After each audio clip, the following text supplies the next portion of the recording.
Welcome to Self-Worth Club, the podcast that empowers you to believe in yourself and your work. Whether you're an aspiring entrepreneur, creative, or simply looking to cultivate greater self-worth, Self-Worth Club is for you. Join us each week as we empower you to believe in yourself and unlock your full potential. Hi friend, I'm your host Zoe, and I am so excited that you're here today to talk with me about the self-worth theory. We're going to jump right into it, and I'm going to tell you what is the self-worth theory.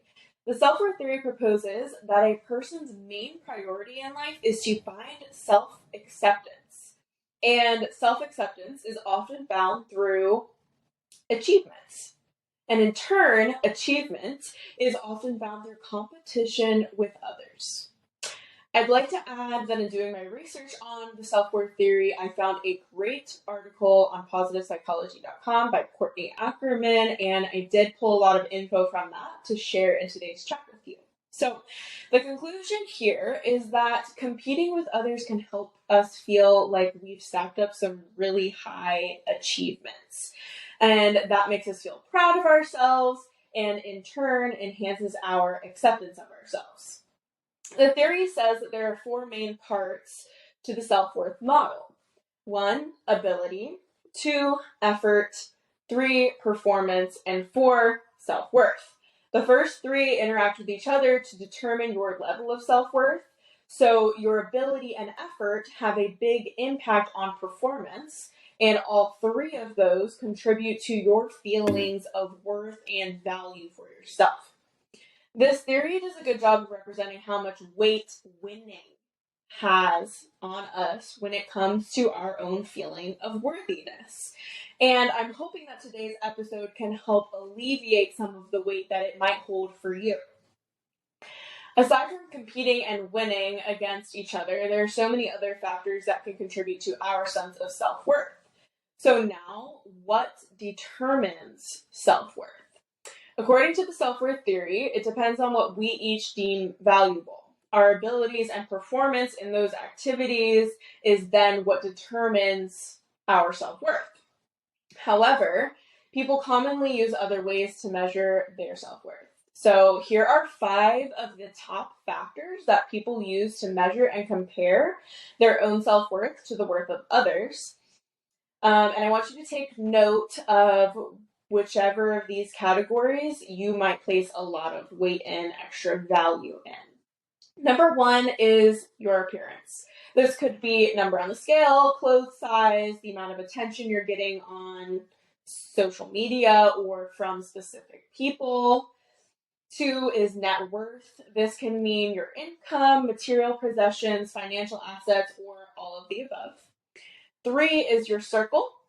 Some people judge their own value and the value of others based on their status and what important and influential people they have in their circle.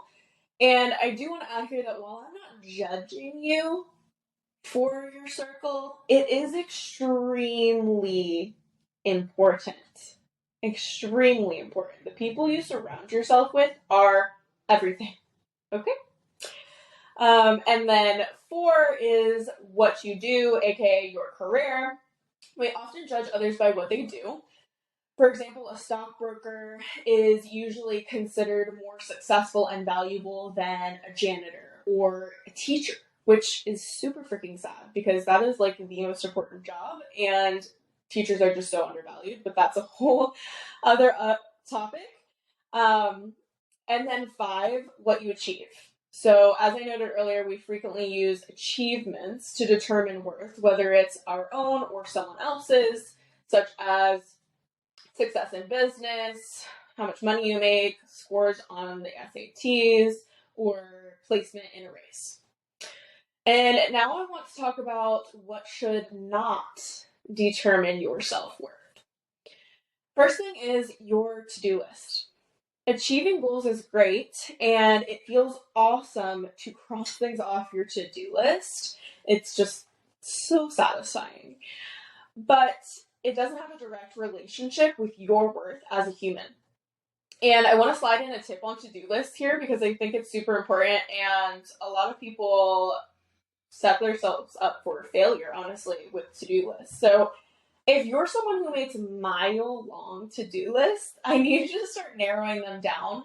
Write down top 5, 10 things that you need to get done, and then from there, number 1 through 3, or maybe 4 or 5 most important priority things that have to get done today. You're going to number those in order. You're going to do them in that order. And then anything after that is just like icing on the cake. This is super important because if you make a mile-long to-do list all the time and you get through like half of it, and then you're like, I'll just save the rest for tomorrow, I'll just do it tomorrow, and that repeats itself, you're telling your brain that it's okay to not complete your to-do list. That we usually just write a ton of stuff down and then we just get what we can done and it's fine. But no, you want to create the habit that like, these are priority things, this is what we get done, and start checking things off your to-do list and make that a habit. The next thing is your job. It doesn't matter what you do. What matters is that it fulfills you. And it's okay if the thing that used to fulfill you doesn't anymore. Or if what you thought you wanted to do in college isn't what you want anymore. It's okay. We are always evolving, always growing. Our wants and needs change too. We're going to talk a lot about that this season because that's super important to me. The next thing is your social media following. It doesn't matter how many people think that you're worth following. What matters is that you feel good about the content you're putting out. Whether that be pictures of your dogs and food, aka my entire Instagram story, or if it's tangible tips and advice on your business. I used to place a lot of weight on numbers myself, the followers, views, sales, likes, shares, but you have to let go of those things and just focus on what you think is valuable, what brings you joy to share. What do you think can have the greatest impact on your audience, on other people? And listen, it can be healthy to consider the perspectives of other people. That's a really good thing. But their opinions have no impact on your innate value. So while it's good to see what other people think and what's out there, you really don't want to let that control you, because if you're just listening to the opinions of others, like, you're not making decisions that are aligned with you and feel good to you, and that's just the quick route to burnout. The next thing is your age. You aren't too young or too old for anything. Your age is simply a number, and it doesn't factor into your value as a human being. My husband recently told me the story about his friend that is experiencing ageism in the workplace. And it's shit like this that makes me strongly dislike corporate America. They basically told him that he was already promoted super fast, and although he's more qualified for the next position than the people who currently hold it, no one his age has ever held the position, and they just can't. Like, are you serious? Why? Next up is other people. As I mentioned earlier, it doesn't matter what people think or what they've done or accomplished. Your personal satisfaction and fulfillment are much more important than what other people are thinking, saying, or doing. I know it's easy to fall into the trap of comparison, wondering what other people are doing, how they're gaining success, and what other people will think of your next move. There's been a lot of moves I've made that I felt like I was going to be judged for, but I am so grateful that I chose to just follow my own gut, my own heart, and go through with those decisions, because they've been the best. But seriously, like, the ones that I was judged the most for and knew that I was going to be judged the most for, like, they changed me the most. Those were the most outside my comfort zone choices that I've made, and the most important for where I'm at now. And so you cannot let what other people think determine what you do. It does not determine your self-worth. And your life is not truly yours until you start making decisions based solely on what feels good to you, what feels aligned to you, and stop wondering what Sally from college, or better yet, what your parents might think about it. Side note, let me know if you want to talk about that this season because we can definitely get into it. The next thing is how far you can run. Your mile run is one of the least important factors for your self worth or for anything else for that matter. If you enjoy running and you feel fulfilled by it, good for you. If not, good for you. This does not determine your self worth. And I know it sounds silly, but honestly, when I was younger, this was a big thing for me. Like, I used to get super red and splotchy when I would run long distance. I couldn't run even like a quarter of a mile without stopping. And it felt like everyone else was doing it so easily. Like, it was just a thing that you could do. And I'm like, why? Like, I don't understand, like why my body won't take me there. And there really were multiple times in my life where I felt judged by it because of it. I felt disappointed in myself because I couldn't run like everyone else could. And there were also times where I tried again and again to train myself to get there. And what I've come to appreciate so deeply and know now is everything my body can do. I am strong as hell. I don't give up. I have super strong abs, even though it might not look like it. And I'm super proud of what my body can do and what it does for me every single day. And you should be too.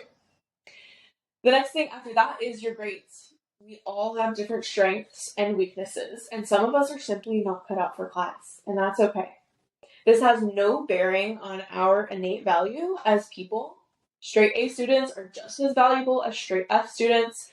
I know people who were extremely successful who went to college, went and got their master's, all the things. I also know people who are extremely successful who dropped out of high school, dropped out first week of college. Like, it really doesn't matter. There's so many things you can do without a degree.